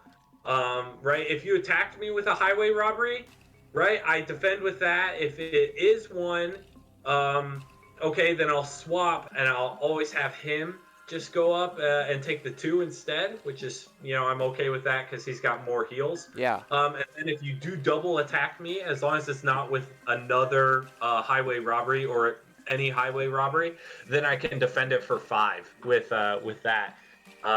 And which is super super good because anything you attack with, I'll be able to defend. So those 2 combos, I think, at least for that specific matchup, really helped me out. Because usually, as you mentioned, I'm afraid to defend a highway robbery because then I'll lose my defense. But in this case, it was super beneficial for me to always defend with that, because then I will defend with a 5 if you choose to, say, try and snipe one of my, if you try to snipe my sidekick because he also moved, or if you try to attack Momotaro again, then it's another 5, which is super. I mean, that a 5 defense is just crazy good. Yeah, no, I agree. And that was really, really beneficial in the matchup. So this being immediately, I'm sure that's not the only instance where the immediately timing, is impactful. I'm sure it's not just highway robbery. That's just the one we ran into, but it's really interesting card being immediately and swapping like that. It's really strong, actually. Yeah, absolutely. I think I was better than I thinking expected. Also Jabberwock, right? So if he attacks me with one of his, that makes it a 5, and I defend with this and swap out for my. Now it's a 3 It's only a because I think 3. it's during combat. You're right, it is during combat, and that means the sidekick would only take 1 damage, which who cares? Damage. Wow, yeah. Yeah, so that now obviously if it is a Jaws that bite, then that's a 4 damage if I do choose to swap, which is right, which would kill it. It would kill it, but still not taking that damage from Momotaro is beneficial. So I see like that matchup as well, that being super beneficial. Totally. Yeah, that's a really interesting one with the claws. I'm sure there's more too, but yeah, it's just a really interesting card. A lot better than it seems on paper. It's a lot better in practice, so that's cool. Mm-hmm. Yeah. I think that the swapping, like you said, it did make a big difference in that Baskerville game we did. I think the map also plays a big role because obviously you want Monkey to be able to get through the passages when I'm blocking them, and Pheasant being ranged kind of still helps you get to me pretty easily. You may have to boost, but still helpful. And Dog, I think, is just the go-to. Like, he's really good in melee matchups more so. But both the matchup and the map are going to play a role with what sidekick is good and when. So I was going to see if we could get DarthCauley on for an interview, but he's not. I don't think he's around right now. Okay. He hasn't been responding. So Gary actually messaged me some questions that he thinks or he knows DarthCauley would like to hear. Okay. So Excellent. let's go through those and see what we can come up with. Sounds great. So first of all, how did the swapping feel overall? Do you think it was impactful enough to want to swap often, or was it kind of just like, they're all okay, but I'll just, use the one I have, and then when it dies, I'll swap in a new one? Yeah, so I will say, at least for that second game, I was very invested in the swapping. It was very involved in all of my decisions, especially when I was able to do a lot of that auto damage to you. It was very much, okay, which one do I really want to have out now? Which one am I okay getting double attacked? All those types of questions. I will say it very much played into the fact. It wasn't like, oh, I have Dog, so I'll just keep Dog out. It was very much, okay, I'll put monkey out now. I'll put pheasant out now. I'll keep dog in the reserves for when I need him. It felt very. I think it felt right, Okay. or at least for how I think they want it to feel. Cool. Yeah, I think I would say in my game as Momotaro, it wasn't as impactful because I think they just died off too quickly. I didn't have enough time to really make good use of them. Mhm. But again, on the receiving end of the Baskerville game, it definitely seemed impactful because you were able to use them really well and Mhm. bring out the right one for the right time. And it just, even if like, Pheasant being out doesn't, even if you didn't actually attack from range, just the pressure that it puts on me because I know you can makes me play in a different way. So Yeah, yeah, it was absolutely. definitely cool. All right, let's see. How did the sidekick health and their defensiveness feel? I think the health seemed right because any more than that, you're just gonna have too much health to get through. Mhm. Um, any less, and they're too easy to kill because right now you really have to hit them with a 6 to kill over a feint, and I think that's like really the breaking point there since Feint is a card that any of them can use and it's a card that you often would like to use. If the opponent has a 6 like Bigfoot or King Arthur or whoever else, you don't necessarily want to use the Feint. So any less, like if they had 3 health only, then they would die to a 5 if they Feint. And a lot more decks have 5s than 6s. Yeah, absolutely. So yeah, I think the Yeah, health was right. I would echo that. That I agree. Definitely hit the Goldilocks zone for that for sure. Right. And honestly, defensiveness. I liked how some like I liked how I think it felt right towards the end there. I was obviously frustrated that I didn't have defense to at least keep them or make you use two attacks on them. But it did feel right. Like I wasn't like, oh man, I really wish I had more defense. It kind of felt like how it should be. Right. I agree. Um, again, if you give them too much defense, then it's just too annoying. I think it Mm, was the right amount because they do have a threshold, right? They can't defend more than a 3 unless you're dog and you have good boy, but that's a 1 mm, of. But otherwise, they can only max defend 3 with Iaijitsu stance unless you pull off the combo like you talked about with Tomodachi, where you do the swap and then you defend with Tomodachi on the second attack. mm. So yeah, I think their defenses felt right. Okay, so next, what was the best sidekick and what was the worst? I mean, honestly, I would say it really does depend on map and just matchup, particularly.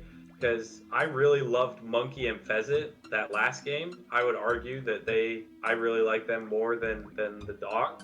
Even though I didn't even get to play my monkey specific card or my dog specific card, I really just enjoyed having them more.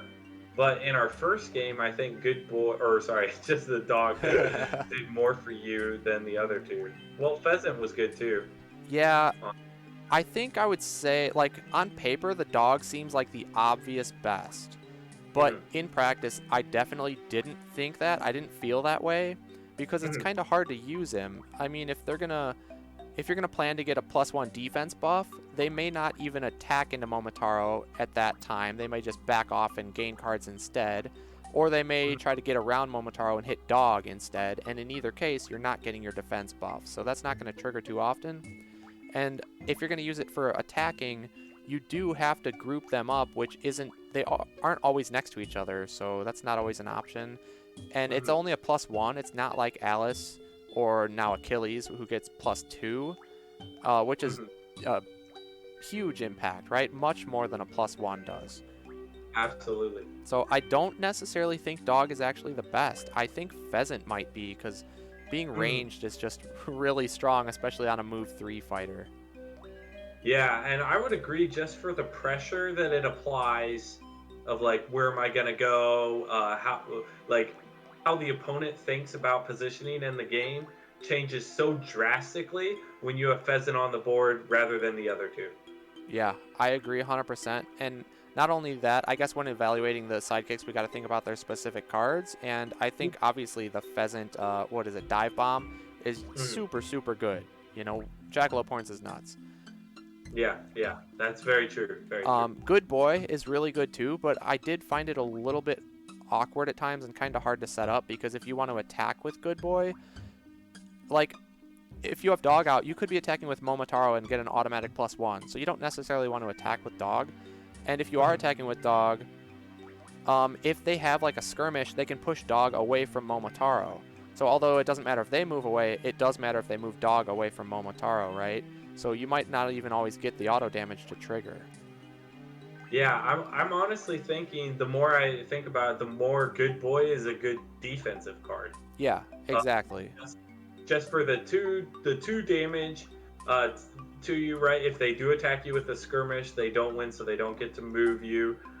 So you'll be able to do 2 damage to them and keep Doggo alive. You know, if as you mentioned, they're like, oh well, you're getting +1 defense, so I'll attack your dog instead. If you do have Good Boy, then you're able to go ahead and shut that down for at least one turn. Yeah, exactly. That's kind of the punish if they try and play around. Mm-hmm. So Good Boy is a really good card, honestly, but it's kind of situational. So it's not as good as I expected it to be, and I think Dive Bomb is just always going to be amazing. Yeah. And Yeah. Agile Fighting is like, for the monkey, it's good, but I don't know if there's enough to take advantage of the action gain because monkey doesn't have a ton of great attacks. Like if it was an Any and Momotaro could use it, then it's more of a threat. But really, I mean, you're attacking with what? Synchronized attack or some of the versatiles, or I guess an ambush. But I think Dive Bomb is the best out of the sidekick cards, so that adds on to my choice that I would say Pheasant is probably the best of them. Yeah, I would definitely agree. And I would say Monkey is the worst, although like you said, it's just situational. And because Mhm. it's more situational, I think that's why he's the worst, but he's not bad by any means because you do still want to have one that you kind of don't care about because then you can put them out as a meat shield, right? And just soak up attacks and not feel bad about it. Yeah, absolutely. I think that's kind of how a really interesting way that plays into Monkey is that one of his strengths is that he's not so good, so that you keep him out there and have him soak up hits for the other two. But Monkey is really good too at pinning, right? Because if you keep them grouped up, if they ever come to attack Monkey, if you defend and keep him alive, you can maneuver Monkey through the opponent, and now all of a sudden you have them pinned because you got Momotaro, opponent, and then Monkey, right? So Yeah. he's really good at pinning people, and I think his Agile Fighting does play into that because when you pin someone, you want to keep up aggression and just knock out defenses and maybe hit Yeah. them undefended while they can't get away. Mhm. So he's got his uses. It's just a little more niche and not always going to be good. So I think Monkey would be the worst overall. Yeah. All right, let's see what up next. How was Dog's ability? I mean, we kind of already talked about that. Yeah. I think it's good, but it's not nearly as overpowered as I expected it to be reading over the deck in the first place. Okay, so what did we think of United Front? It was incredibly strong, and I think he needs a card like that to have that massive damage, because other Yeah. than that, he doesn't have a ton of huge attacks, other than like Tomodachi, but that can be feinted. Yeah. And I honestly really, as I mentioned, I loved keeping those for defense. Um, Yeah. the momentous shift-esque cards. I really, as I mentioned, if I did have those two cards, I was just kind of like, okay, I'm good. I'm good to run up and attack you with few cards to do that for defense if needed. Right. Um, So with but United Front, I mean, do you think it was overpowered, or is it good as it is? I mean, is it the yeah, right value? I honestly thought it was really good how it was. As you mentioned, he does need some of those heavier hitting cards, and I think it kind of felt right. It didn't feel like crazy over the top, in my opinion. It just kind of felt like it was the exact right amount. Yeah, I kind of thought the same thing, because in my review, I pointed out that if you feint this to negate the buffs, you're going to take 3, because it's a 5. And then if you play something like a skirmish and it gets max buff, it's a 7, so you're still going to deal 3 over the skirmish. So essentially, you almost always deal 3 damage at least with United Front, at least in the early game when you have all your sidekicks available. Hmm. But I don't think that's too overpowered because there's only 2 copies, and, 3 damage is a lot, but it's not game-breaking. Yeah. And it is fun, though, how the value changes throughout the game because, as we saw in the Robin Hood game, I needed to kill your sidekicks or else I was automatically dead from United Front with 1 single attack. And I couldn't even use Defenders of Sherwood to reborn my Outlaw and try to get the highway robberies in. But as soon as I killed 2 of your guys, and all of a sudden, I wasn't going to die to 1 more attack. You'd have to get 2 more attacks to kill me. Yeah. Yeah, I think it was cool. It was a cool dynamic, and I think it probably is right at the power level you'd want it to be. Okay, let's see. How did each sidekick's unique card feel? We kind of went over that as well already. I think Dive Bomb is just amazing because it's a Jackalope Horns. Agile Fighting is good for aggressive pressure and pins, and Good Boy is just really a all-around good card, and it makes Dog the beefiest defender out of all of the sidekicks. Yeah. Again, I wish that there were some maybe way to either search and or recycle these cards. I think that would play even heavier into the whole sidekick dynamic and make it more impactful when a certain one dies. Because let's say if you could use Dive Bomb multiple times, that would be huge, and you'd really want to keep Pheasant alive, and the opponent would really want to kill Pheasant whenever it comes out. So kind of like how 72 transformations for Wukong gets to recycle the forms, I think it would be really cool if there was some kind of, like you said, Iaijitsu stance, if you could even recycle one of your sidekick specific cards instead of just drawing a card. Yeah, I think that, honestly, I think that would be a very good thing to add, as well as, right, it kind of buffs the dog, right? If I defend, and then I take 2 damage, and then say you attack dog again, and then they defend with Iaijitsu stance, and then I grab you gotta figure out if that's okay, I guess, right? Because then I take some amount of damage, but then I could get Good Boy back. Yeah. Defend with that again, and that might be a little too crazy because then you just can't kill dog. But then you're losing defenses for your other ones. So it all kind of works together. Yeah, you're right? losing defenses for the other sidekicks and Momotaro if you're recycling something like Good Boy. Yeah, right? And then, yeah, that's true. But also you got to think about, like, if I do, right, every time I recycle Good Boy, that's a Jackalope Horns that I didn't take. Yeah. Yeah, exactly. Right? So, yeah, I do think that would be a change at least worth looking into, for sure. Yeah, totally. And then, like, if you're going to make that change, I guess the question becomes, how are you going to have it work? Like, can you either draw a card from your deck or grab one of those back from the discard pile? Because what if you don't have any in the discard pile? It would be too big of a nerf to this card to just be a blank 3. You know what I mean?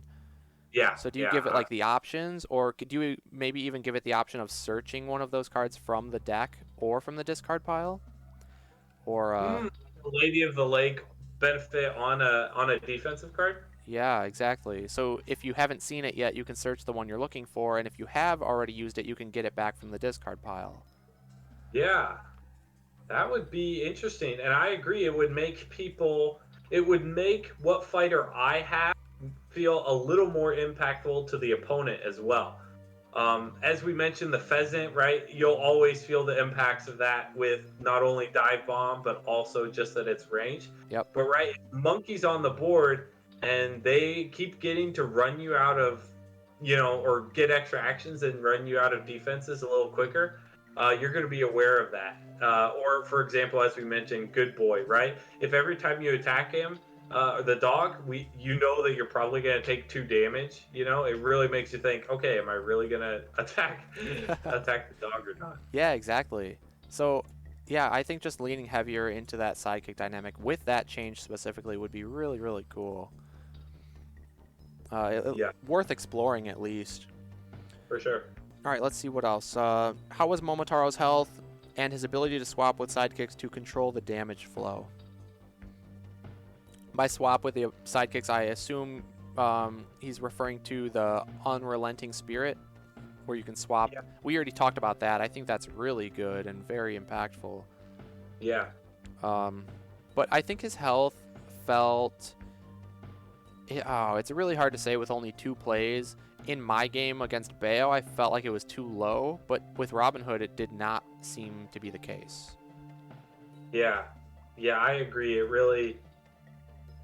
Yeah, and in my game, in our game, I did manage to pop a heal for full, which gave me 2 extra for one of my sidekicks and 2 for me. And then I also took 1 more from a tagging in. That's true. Or 2, I can't remember. I think maybe 2, maybe 1, I can't remember. I think 1 heal. Yeah, No, I think 2, I used I don't 1. know. Yeah, I don't know either, but either way, I did manage to get a few more of those than you did in the previous game, so I'm wondering if that is contributing to the feeling. Right. But I did feel that it was right about. I felt it was in the right place, but I agree it's hard to know with just 2 games and 2 specific matchups. Yeah, exactly. If it even needs tweaking at all, I mean, it wasn't far off, so... Yeah, I would agree with that. Yeah, and I would say not less, but if you wanted to do 1 more, I could see that being. So I would agree. 12 or 13 kind of feels to me, at least after 2 plays, like the sweet spot. Yeah, I agree. All right, just a couple more questions here. Any card you really didn't like? I would say for me, no. Peaches, the what's it called? Peach The Peaches Defense? one. Yeah, that one felt weird to use, but I did like having it. Like I was comfortable having it because I was like, all right, it's gonna be a 4 if I need it to be, and then hopefully I will be able to draw 2 cards if needed. So I did like it, but it felt situational, and I don't think we really used it the best, right? For example, in the Beowulf game, I was like, okay, I'm going to attack you. Then I was like, wait, if you have Peach defense, that's really bad for me to attack you right now. Yeah. So then I backed up. Yeah. So it added an interesting dynamic to our games, and I don't know if it's the right feel. I guess is my question. Yeah. So my thought on Peach Defense is that, like you said, it's kind of like it's weird. For one thing, it's a terrible card if you're not adjacent to your sidekick. Not only do you have to have the sidekicks alive, but they have to be right next to you, and they have to be attacking Momotaro instead of the sidekick. So it's really hard to bump it to a 4, and if it's not a 4, you're not likely to win, and so then you're not going to draw, and it's a blank 2, and that's just really, really bad. So my idea with this one would be to play further into the sidekick idea, and instead of having that if you won, draw 2 cards and bump the value, whatever, maybe change it completely to something where it had a different effect based on which sidekick is currently on the board. Yeah. I like that a lot. Like, I don't know what the effects would be. Maybe they kind of tie in with the theme of the animal, but yeah, like having a different effect I think would be really cool. And maybe just bumping the base value up to a 4, because most decks do have a flat 4 somewhere in their deck, and Momotaro doesn't on defense. So just bumping the base value to a 4 and having different variable effects I think would be really cool. Yeah, I'm curious to know if it's like a base 3. If you have your dog out, then it's a 4, or like, and then base 4s. Yeah, I see what you're saying with base 4 for sure.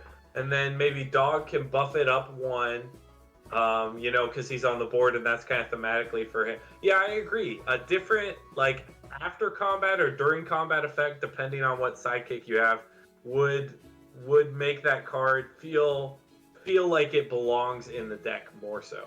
Right. So, like, let's think about the kind of getting off track here, but I think this would just be a cool thing. So if dog is on board, you get a buff to all your cards, right? So what do you want to do when dog's on the board? You want to have more cards. So maybe if dog's on board, then you do draw 2, right? So you have more cards to use to get those buffs. If monkey's on the board, you get movement. And what do you want to do when you have movement? I don't know. Maybe you want to...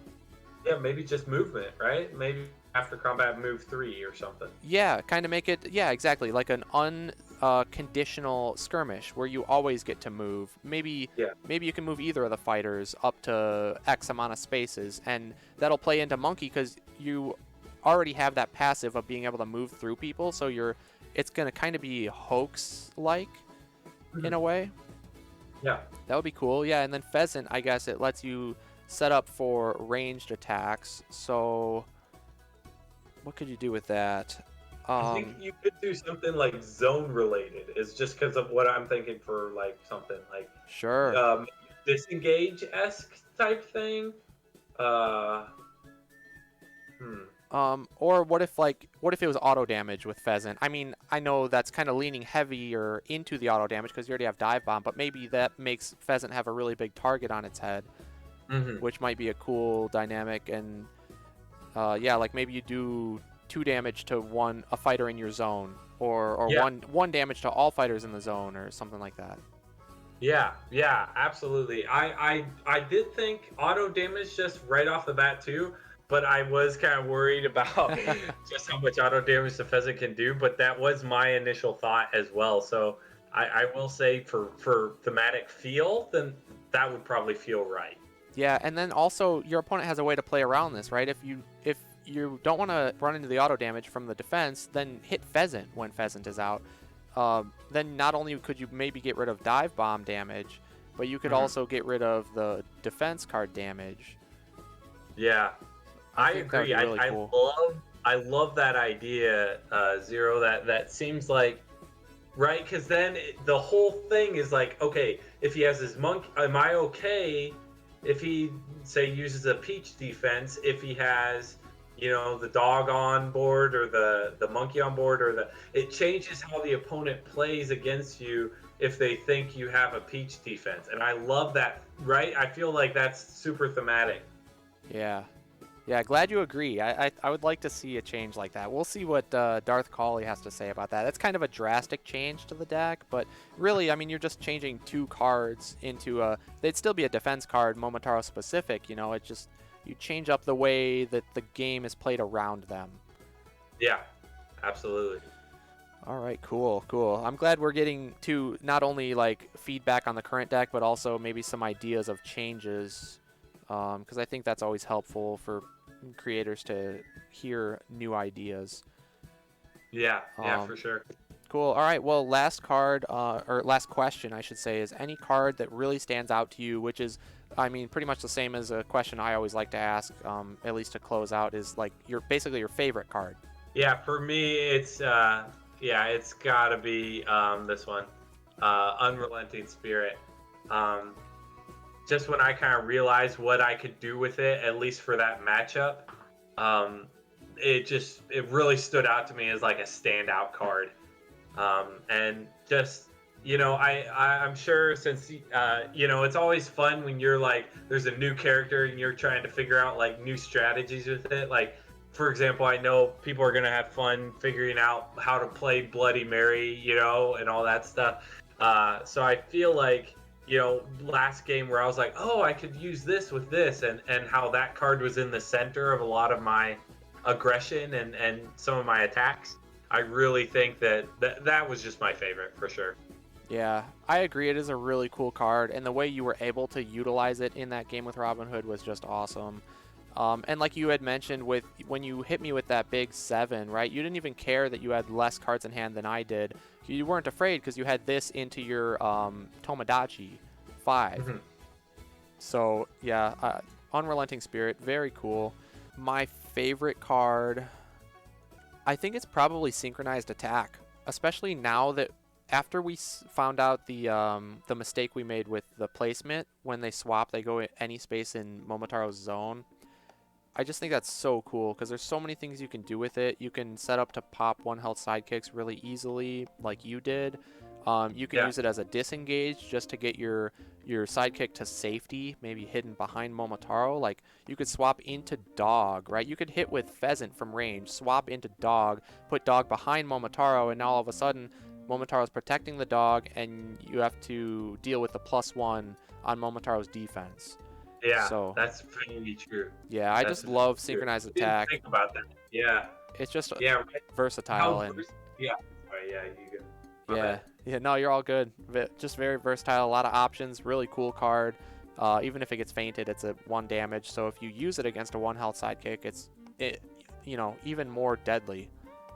Mhm. So really cool. Overall, though, I think I liked the deck a lot. It was a lot of fun. I would love to try it out more because I feel like I was very inefficient with my play of the first time. Yeah, this was definitely one that I've seen and played with that I would definitely play again.